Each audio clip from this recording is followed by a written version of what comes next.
सबसे पहले मैं एक आपके पास प्रश्न रखूंगा कि जो राम मंदिर अपने परिचय दे। हाँ, परिचय पहले आप अपना परिचय मुझे महंत राधेश्याम व्यास जी महाराज के नाम से 20 वर्षों से शिव महापुराण की कथा में कर रहा हूँ। शिव कथा गणपति की मुझे पढ़ी हुई है और सभी संतों ने, विद्वानों ने मुझे भारत का पहला शिव महापुराण कथा पद दिया है और 30 वर्षों से लगातार श्री राम कथा,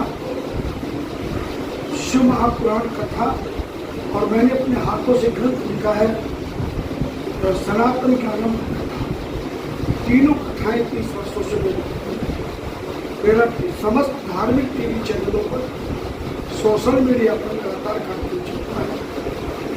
फिरोजाबाद में मैं 5वीं बार आया हूँ। सबसे पहले गोपाल आश्रम में मुझे बुलाया, उसके बाद मेरे शिष्यों ने भी कार्यक्रम कराया, फिर गोपाल आश्रम वालों ने बुलाया और चौथी बार यहाँ कार्यक्रम और सनातन धर्म का प्रचार करना, हिंदुओं को जागृत करना और धर्म का पूर्ण रूप में प्रचार करना, दीन जनों की सेवा करना, संतों का सम्मान करने का ज्ञान देना, ये सभी कार्य मैं के माध्यम से करता हूँ जो सनातन धर्म का प्रचार हो। क्या सनातन धर्म से एक बात याद आती है, जो कट्टर हिंदू है उसकी परिभाषा क्या है?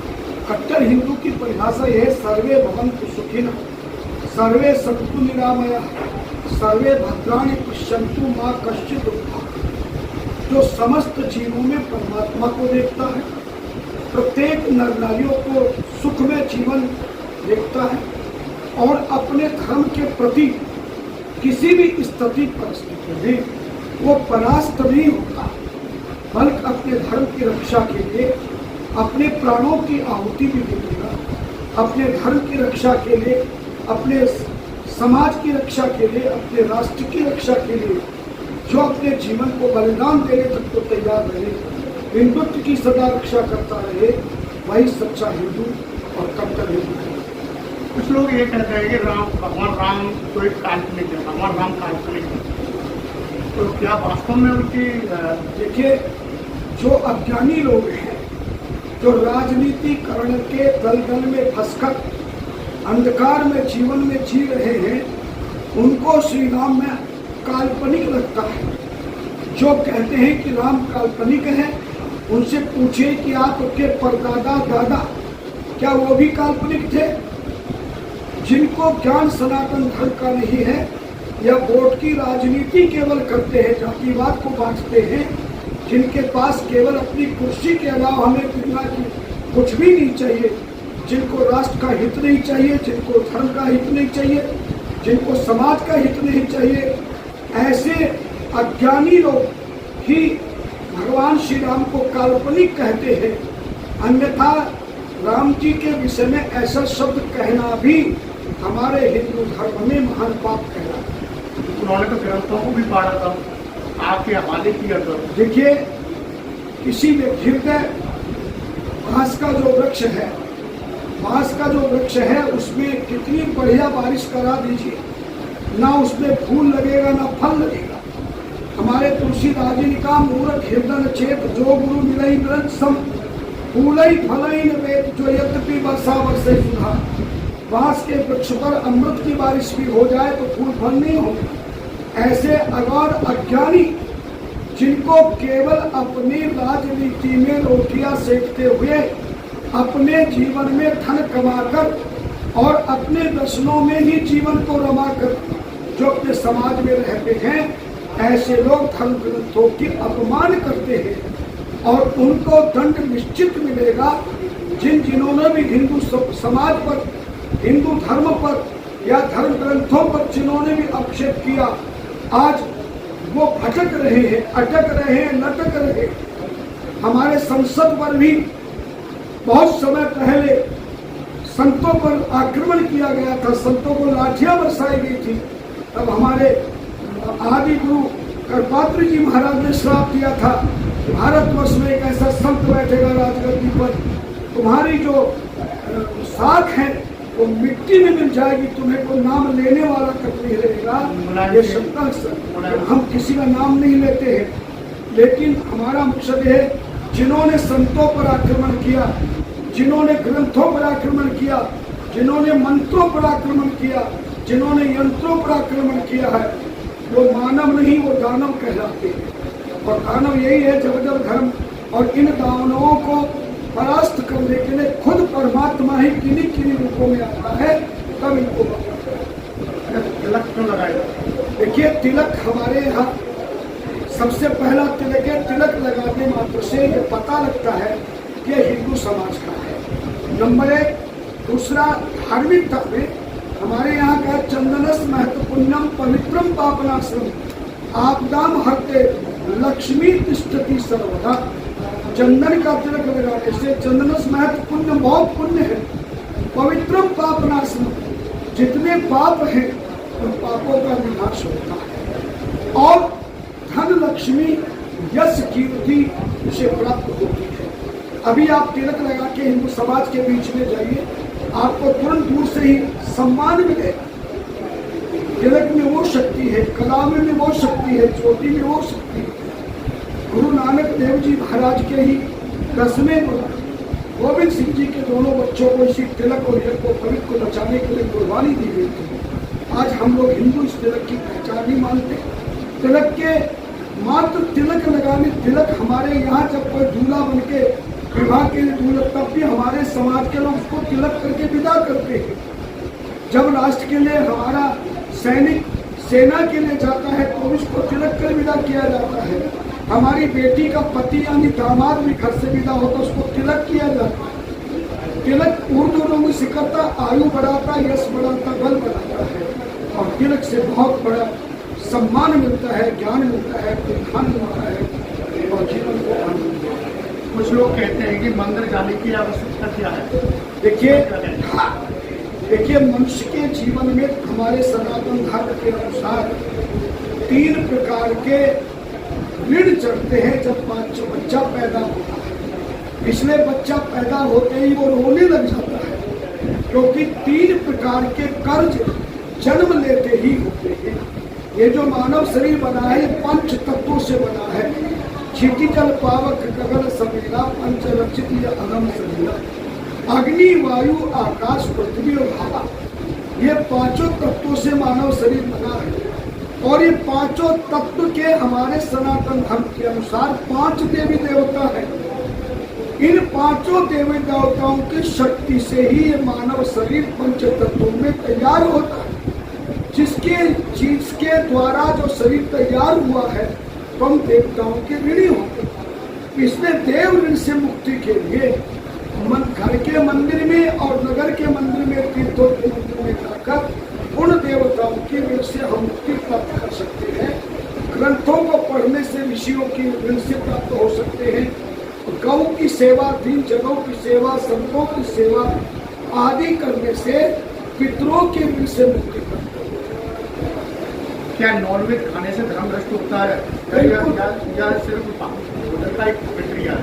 देखिए, नॉन वेज राक्षसों का भोजन है, और राक्षस उनको कहते माने ही मात पिता नहीं देवा साधुन सन करवावी से, जिनको न धर्म का ज्ञान है न ग्रंथ का ज्ञान है, केवल प्रारब्ध के पुण्यों के प्रताप से उनको मनुष्य शरीर मिला, कुछ धन मिल गया, कुछ सुख मिल गया।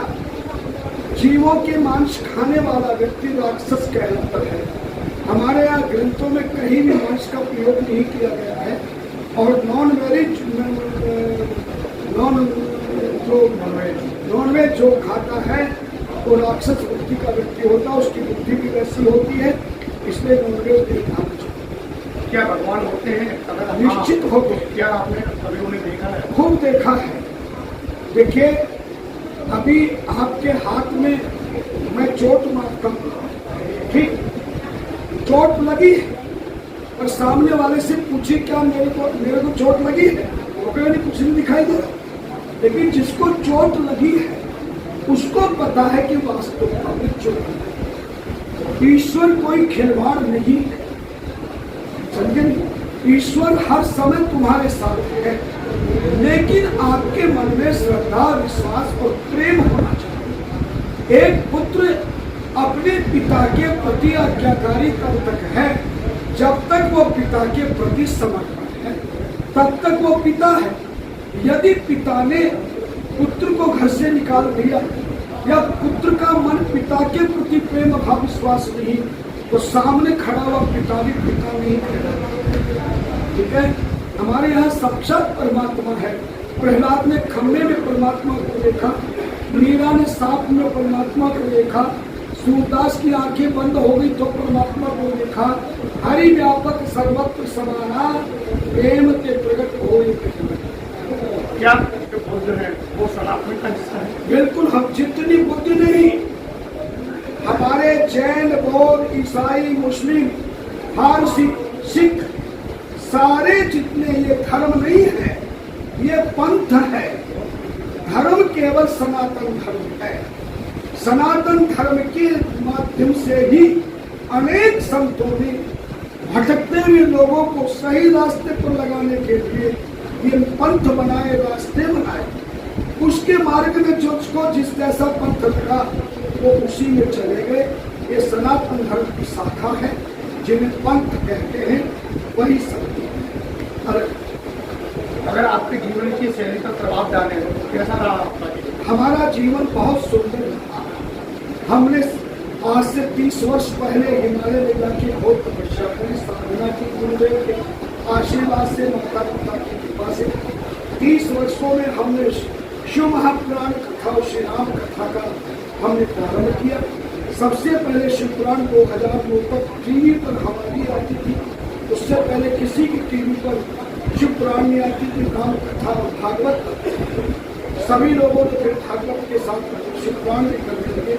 हमारे जीवन में जो आनंद मिला है, एक परमानंद का अनुभव हम करते हैं, क्योंकि हम धर्म का प्रचार कर रहे हैं और हम अपने हिंदुत्व की रक्षा के लिए लोगों के समक्ष अपने ज्ञान को प्रदर्शित करते हैं।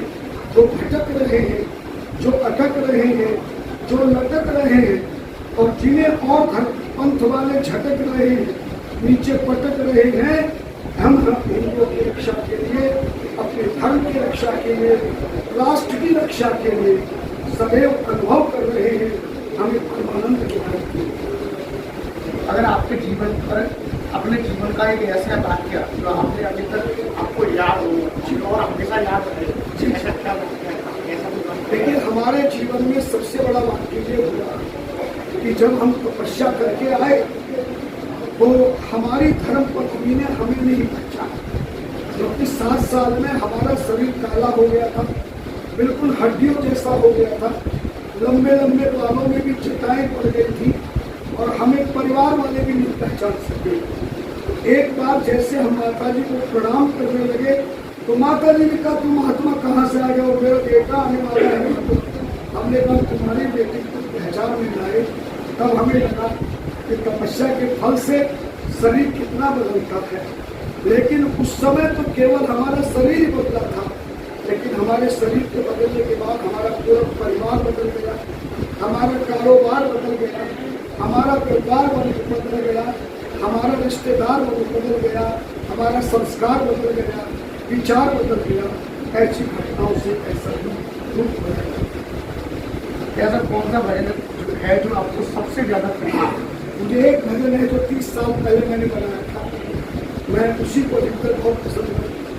मैं हमें आ गए शरण तुम्हारी, हमें आ गए शरण तुम्हारी, उद्धार कीजिए, डूब रही है जीवन नैया, पार कीजिए प्रभु, पार कीजिए।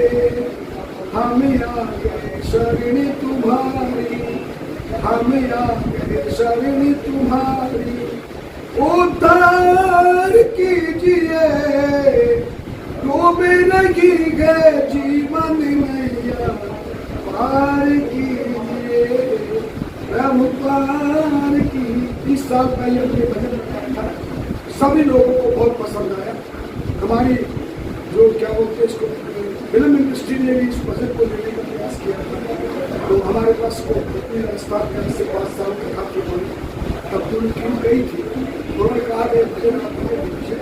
हम आप ही की आवाज़ उसको बनाएंगे, इसी को फिल्माएंगे।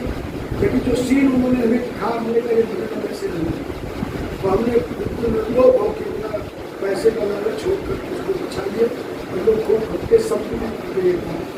आप जैसे सनातन का प्रचार करते हैं, सनातनों के लिए आप खड़े रहते हैं, अगर आपको राजनीति में आने का मौका मिले तो आप कौन सी पार्टी चुनेंगे? देखिए, मेरे लिए सभी पार्टी बराबर है, लेकिन मैं उसी पार्टी को चुनूंगा जो राम का प्यारा है, जो धर्म का प्यारा है, जो राष्ट्र से प्यार करता है, धर्म से प्यार करता है, सनातन धर्म से प्यार करता है, मेरे राम जी से प्यार करता है, कृष्ण से प्यार करता है, मेरे विश्वनाथ से प्यार करता है, अपने राष्ट्र के लिए हर समय तैयार हो, ऐसी पार्टी को मैं सबसे पहले चुनूंगा और उसके लिए मैं कुछ भी करूंगा। जैसा कि आपने देखा, महाराज जी ने काफी बातें बताई, अपनी जीवन शैली को लेकर भी उन्होंने बात रखी। उनका एक प्रिय भजन है जो उन्होंने खुद ही उसकी रचना की है, उसको भी लेके बातें की। इसके साथ में कैमरामैन राज कुशवाहा के साथ अतुल उपाध्याय।